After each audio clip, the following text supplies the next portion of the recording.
Hello, checking in with Canto 42, the very beginning of Canto 42, where at the beginning of every single canto, we seem to get the reminder that Ludvigo Aristo is writing this poem with his eye on the prize, and that prize being to glorify and to suck up to his Alstofo, his Alfonso, his patron, who he is desperately trying to kind of build up as this great hero.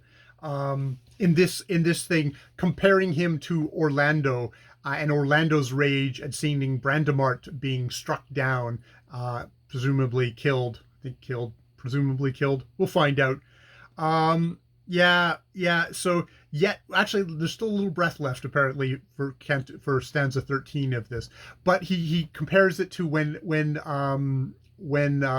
Alfonso was struck by something, maybe a rock or something, and his troops went batshit crazy and retook a city and butchered everybody. And it was like, oh well, it's because they were so enraged by your thing. And indeed, Orlando takes out Gradasso and he takes out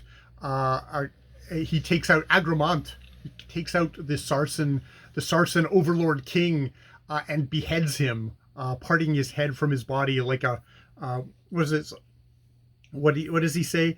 The neck being undefended like a reed was severed cleanly with a single slash. That's stanza 9 of 42. So, but we always do return to that, and I mean it's really baked into the poem. He's on purpose picked. He's picked not Orlando but Ruggiero as a descendant of the kind of the founders of the line of the Estes, of which Alfonso is one of.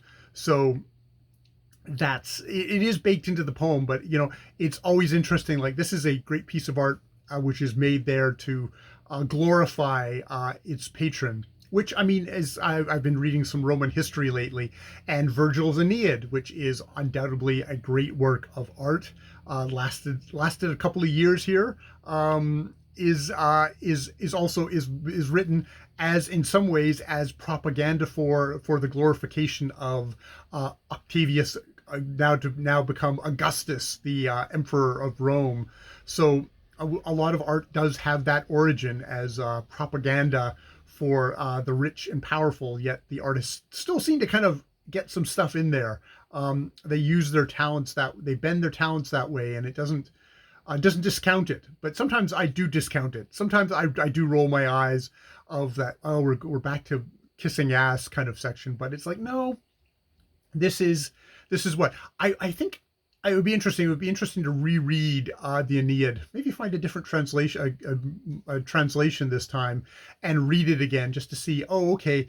Is it as kiss ass as this? I mean, there is definitely that kind of thing of there's always a patron to be kissing up to.